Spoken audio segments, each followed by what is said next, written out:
I never thought my own family would treat me like an intruder at our dinner table. But that night, as I set a carefully wrapped gift on the counter, my mother's voice cut through the clatter of forks and plates like a blade. "This place isn't for losers."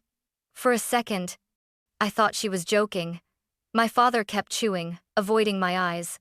My younger brother Daniel shifted uncomfortably, while his girlfriend Sophia squeezed his hand as if to remind him where his loyalty belonged. I froze, still holding my coat, the words burning into my chest. They weren't just telling me to leave the table, they were erasing me from the family itself. The scarf I'd chosen for Mom, the engraved watch for Dad, suddenly felt like cruel reminders of how little I belonged. I walked out quietly, realizing that sometimes betrayal doesn't come from strangers, it comes from home. The smell of roasted chicken and garlic bread should have felt comforting.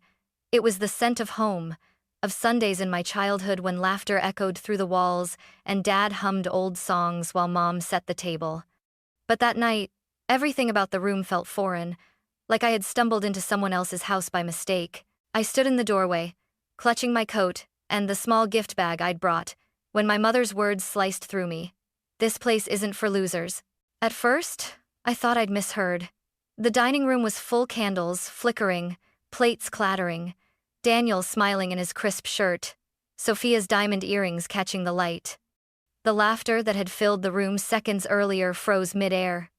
The only sound left was the clinking of cutlery as Dad set his fork down, deliberately slow, as if giving himself an excuse not to meet my eyes. "Mom?" My voice cracked in the silence. "What did you just say?" Karen didn't blink. She folded her napkin into a perfect square, her lips pursed. "Victoria, you heard me. Tonight is Daniel's night. He's bringing Sophia to meet us properly. We want everything to be polished." Her eyes flicked from my boots to the oil stain on my sleeve. "And you showing up like this, well, it just doesn't fit." Doesn't fit. The words rang louder than the clinking chandelier above us. "I showered after work," I muttered, my hand brushing my jacket as if I could erase the hours I'd spent under the hood of a truck.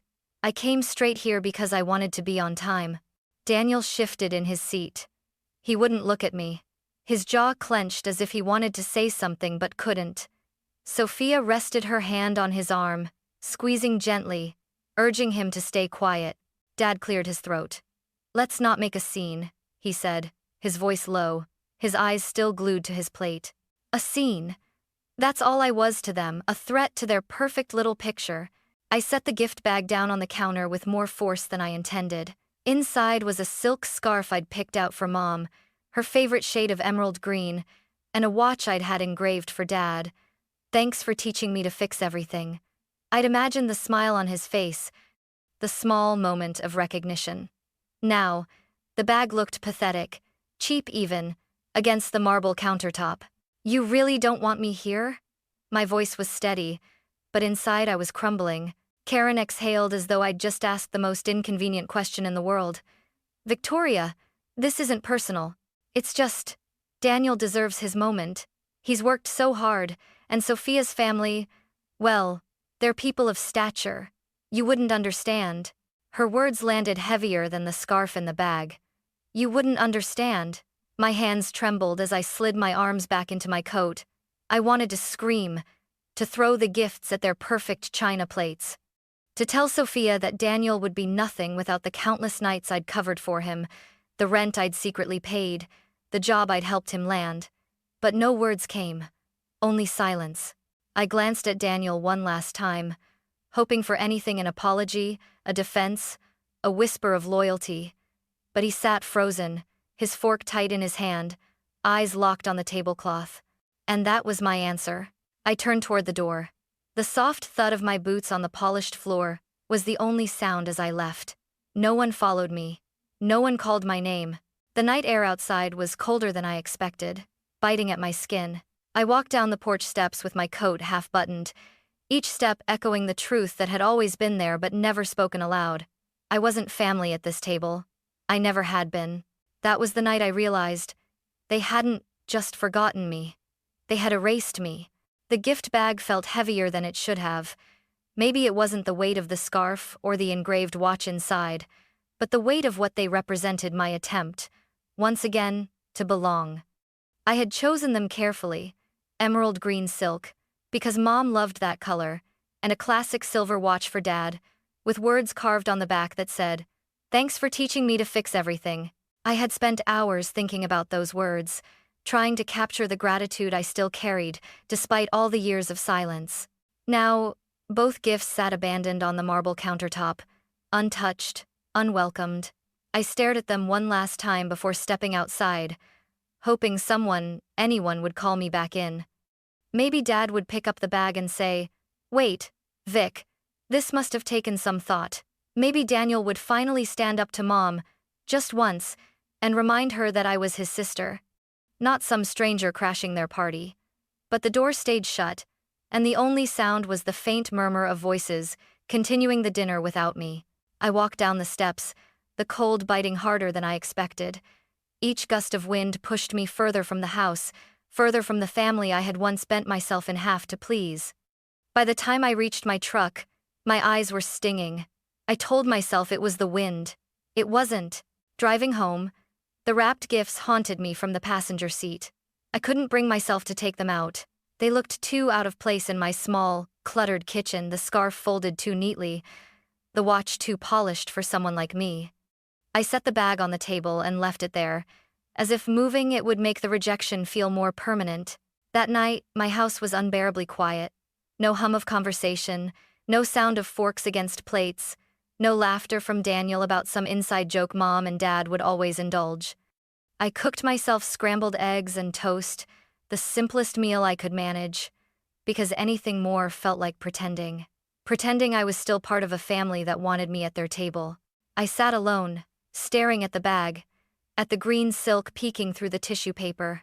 My chest ached with the thought of Mom opening it, smiling faintly, maybe even wearing it once just to appease me. But that moment would never come. My gifts would remain unopened, silent proof that I had tried, once again, to bridge a gap that was never meant to be closed. I thought about the countless other times I had done the same, the bouquet of lilies I brought every Mother's Day, even when I knew she preferred the ones Daniel bought from the florist downtown. The afternoons I spent fixing Dad's lawnmower without being asked, waiting for him to notice, to say, "Good job, kid." He never did. The rent money I wired to Daniel when his apartment flooded, money I could barely spare at the time. He thanked me once, casually, like I'd spotted him a few dollars for lunch, and then, he never spoke of it again. The scarf and the watch weren't just gifts, they were symbols of years spent chasing acknowledgement, a seat at the table that was never meant for me. And now, seeing them sitting untouched, I realized how foolish it was to believe this time would be different. I leaned back in my chair, the silence pressing in around me. Outside, snow began to fall, soft and relentless, covering the streets like a blanket. I imagined the warm glow of my parents' dining room, Sophia's laughter ringing out as Daniel charmed her with stories, Mom refilling wine glasses, Dad making his rare dry jokes. They were together, they were whole. And me? I had a scarf no one would wear, and a watch no one would look at. For the first time, the thought crossed my mind that maybe I didn't need to keep trying. Maybe I needed to stop pouring myself into a well that would never return water. I looked at the bag again, its crisp white edges glowing under the kitchen light, and whispered into the empty room, "You'll never reach them." And I knew I wasn't just talking about the gifts. When I was little, I used to believe love was something you earned like grades on a report card or trophies on a shelf. If I worked hard enough, smiled enough, behaved enough, maybe then my parents would look at me the way they looked at Daniel. But no matter how much I tried, their eyes never lit up for me the way they did for him. Daniel was the golden child from the moment he was born. I still remember the day they brought him home from the hospital. I was 6, clutching a crayon drawing I had made of our family. I had colored myself in bright yellow, thinking it would make me stand out. Mom barely glanced at it before swooping down to show me Daniel's tiny hands, whispering, "Isn't he perfect?" Perfect. That was the word that stuck. Growing up, Daniel's every achievement was celebrated like a national holiday. When he scored a goal in soccer, Dad cheered so loudly the neighbors came outside. When he won his middle school spelling bee, Mom baked a cake with his name in frosting. inviting the whole block to share. When I earned a place on the honor roll, the certificate ended up tucked into a drawer, half covered by unopened mail. I told myself it didn't matter. I told myself I didn't need the spotlight.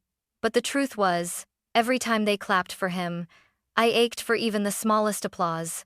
By high school, the pattern had calcified. Daniel got a car for his 17th birthday, a shiny used Honda, but still, it was his. I got a pat on the shoulder and a reminder to be responsible.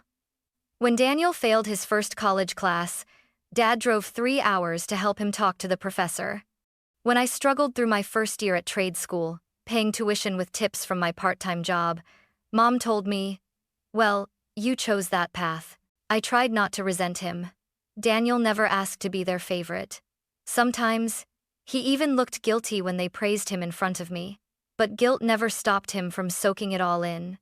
And when he grew older, he leaned into the role, comfortable in the glow I could never touch. The one memory that stings most happened when I was 21. Our old roof had started leaking, and Dad spent weeks complaining about the cost of repairs. I saved up quietly from my shifts at the shop, bought the materials myself, and climbed up there with a hammer and nails.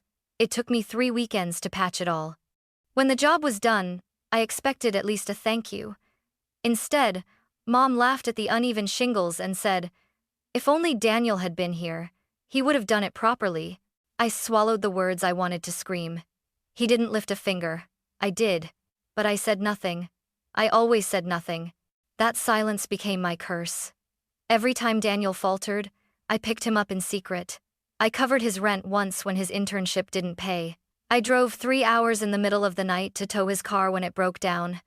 I helped him rehearse speeches for his first job interview.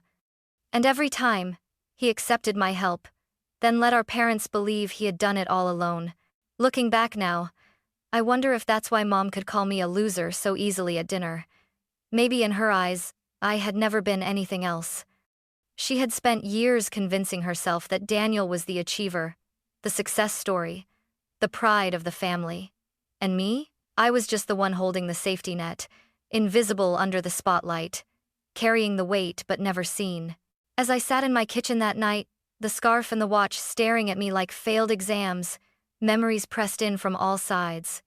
I saw myself at 12, holding up my art project while Mom praised Daniel's science fair ribbon. I saw myself at 16, working double shifts to afford my books, while Dad bragged about Daniel's summer soccer camp. I saw myself at 21, hammering nails into that roof while they laughed about my crooked work. Every memory was a bruise that never healed. And now, their words at dinner weren't just an insult, they were confirmation of something I had always feared.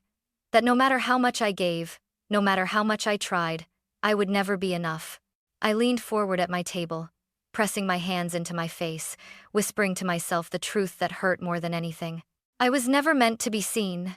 For years, I let their silence define me. If Mom said Daniel was the brilliant one, then maybe I was the background noise. If Dad never looked twice at my work, maybe it was worthless. But deep down, a voice kept whispering, "Prove them wrong." It started small, one late night at the shop where I worked. I was 22, grease under my nails, exhaustion pounding behind my eyes, when the radio in the corner played a finance podcast. I didn't understand half of what the host was saying, compound interest, index funds, dividends, but something about the words lodged in me. I was tired of being broke, tired of scrambling just to survive, tired of waiting for someone to see me. If no one was going to build me up, I would build myself. The next morning, I went to the library. I checked out a book called The Simple Path to Wealth.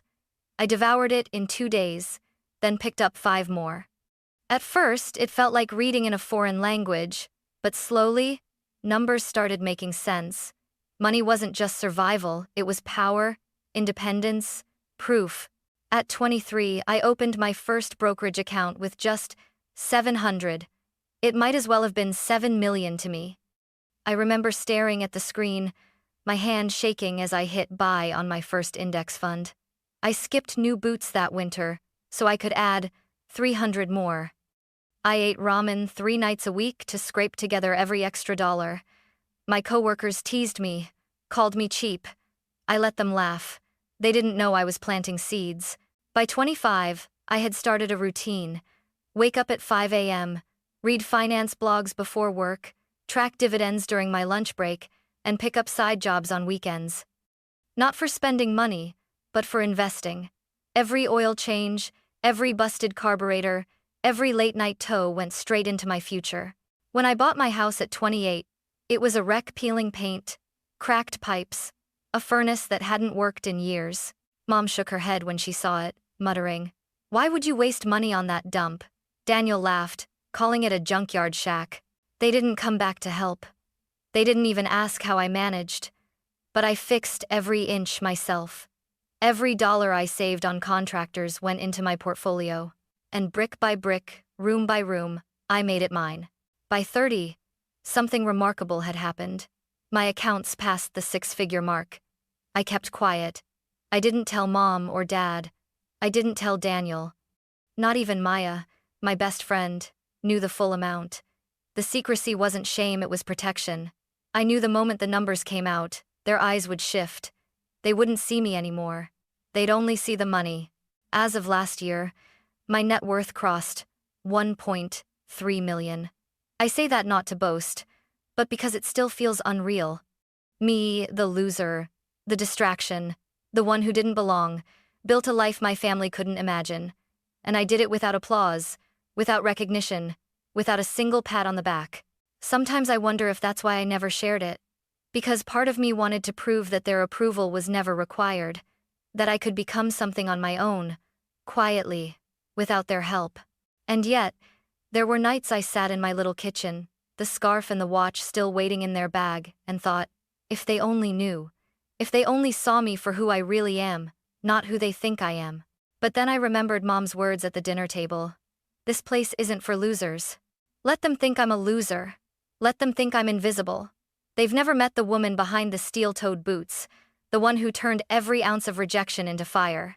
And when the truth finally came out, because secrets like mine never stay buried, I knew everything would change. It was 5 days after that dinner when I heard the crunch of tires on fresh snow outside my house. I was under the hood of an old pickup in my garage, grease smeared across my hands, when car doors slammed shut. At first, I thought it was a customer, but then I recognized the voices too familiar, too sharp to mistake. I wiped my hands on a rag and stepped into the cold. There they were, Mom, Dad, Daniel, and Sophia, standing in my driveway like ghosts dragged out of a memory. "Victoria," Mom called, her tone forced, cheerful, as if nothing had happened. She clutched a tin of cranberry muffins like it was a peace offering. "We thought we'd drop by, check in on you." I crossed my arms. "Check in? After telling me I wasn't welcome at dinner?" Sophia shifted uncomfortably, her high heels sinking into the snow. Daniel's face was tight, his eyes burning. He stepped forward, voice already sharp. "You should have told us, Vic." I blinked. "Told you what?" Daniel's jaw flexed. "About everything. That you helped me get my first job at the shop. That you vouched for me when I almost got fired. That you," his voice cracked, "you covered for me." I froze. My chest tightened. "And how exactly did you find out?" Sophia spoke up, arms crossed over her chest. "Evan told me. He said you practically trained him, that without you he wouldn't have had a career. He also mentioned your investments." Her eyes narrowed. "That you've been sitting on over $1 million and never said a word." The air turned brittle. Dad rubbed the back of his neck. "We had no idea, sweetheart." His voice was softer than I'd heard in years. I laughed bitterly. "Of course you didn't. You never asked." Daniel's face reddened. He jabbed a finger at me. "Do you know how humiliated I felt? Evan made me look like a fool in front of Sophia, in front of her family. He kept saying how much he admired you. You, of all people. Do you know what that does to me?" I stared at him, stunned. "To you? You mean the fact that I worked my ass off in silence makes you feel small?" Daniel's voice rose. "You could have at least told us. Instead, you let everyone think you're some grease monkey scraping by. You made me look," he struggled for words, "like I was nothing compared to you." My temper snapped. "I didn't make you look like anything, Daniel. You chose to ride on the pedestal they gave you. You let them believe you were the golden boy while I held up the damn foundation. Mom stepped in, her voice trembling. Victoria, that's not fair. We only wanted the best for Daniel. I cut in. My voice echoed in the still air. It's always been about him, his games, his grades, his moments. And when it came to me, silence. Or worse, mockery. Sophia shifted again, biting her lip. Dad looked at the ground, snowflakes gathering on his coat. For once, no one had an easy answer. The muffins in Mom's hands trembled. We didn't realize. That's the problem. I shot back. You never realized. Because you never looked. The silence that followed was thick, painful. I could hear the faint hum of the garage light behind me, the crunch of ice as Daniel shifted his weight. Their perfect picture had cracked, and for the first time, they were seeing me not as the family disappointment, not as the loser they'd cast aside, but as someone they couldn't control. And yet, even as the cold bit through my jacket, I felt a strange calm. This was just the beginning. The storm had finally arrived. The cold air stung my cheeks, but the fire in my chest burned hotter. I looked at the four of them, Mom clutching her muffins like they could erase years of silence, Dad pretending to be small in his own coat, Daniel glaring like I had stolen something from him, and Sophia shifting uneasily, caught in the crossfire. You never cared, I said, my voice low but sharp. Not once.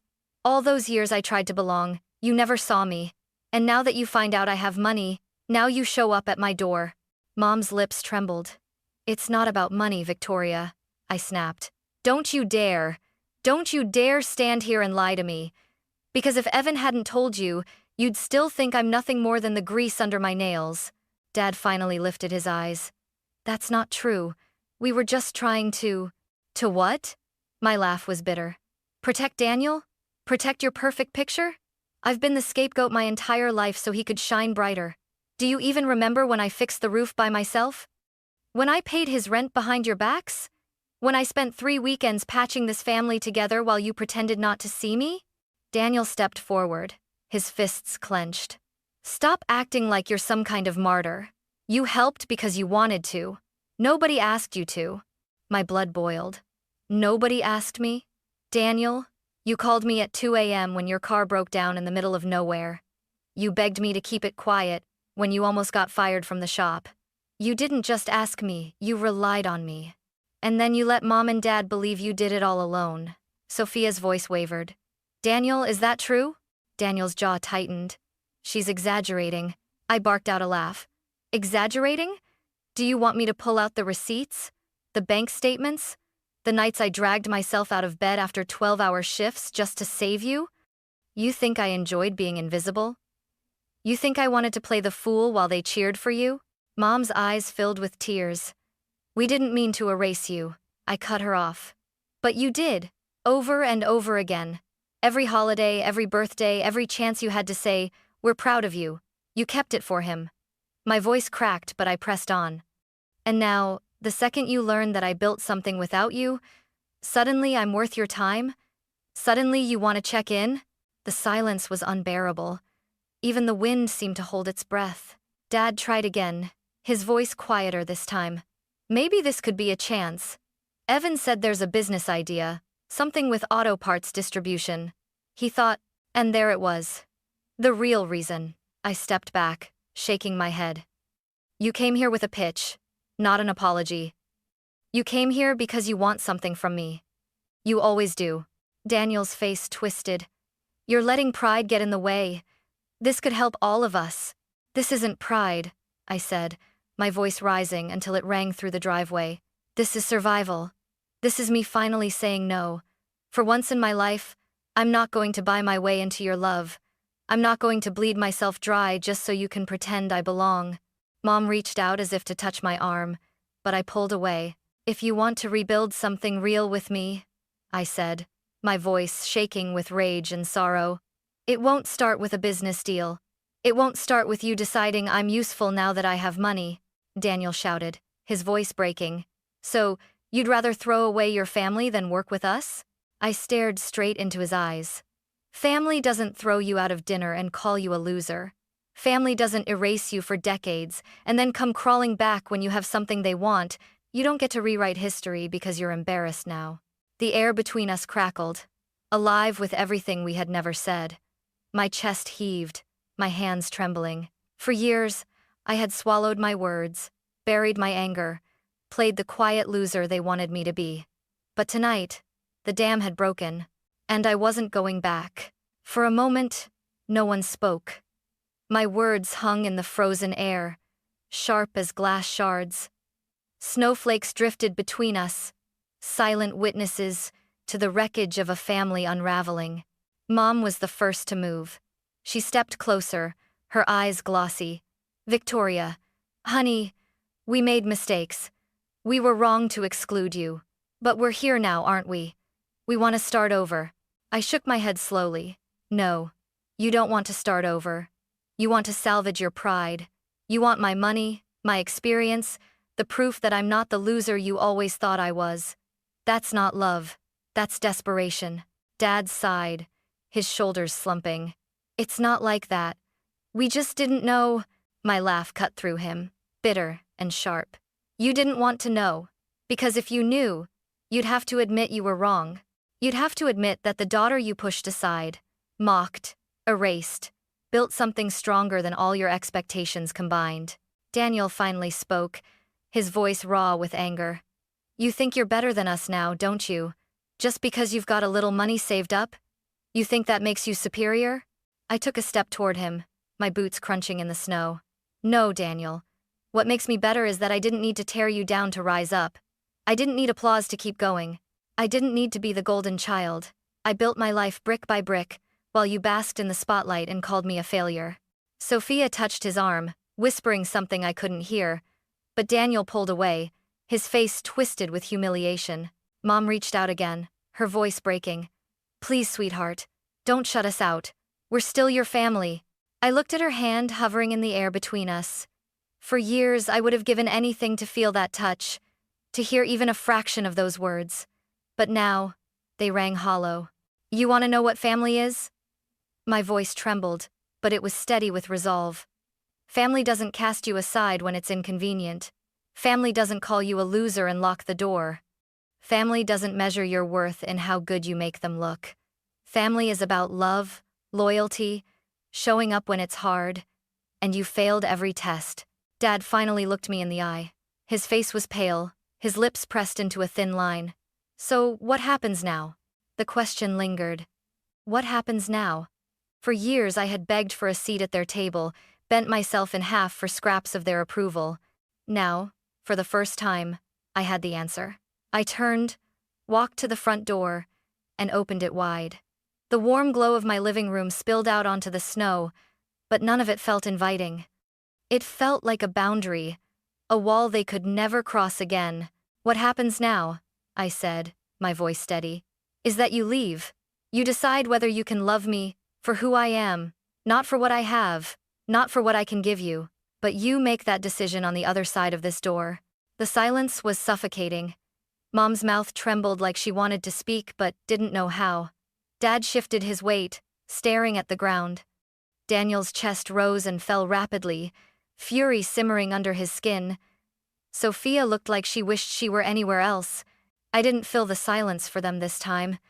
For once, I let it speak.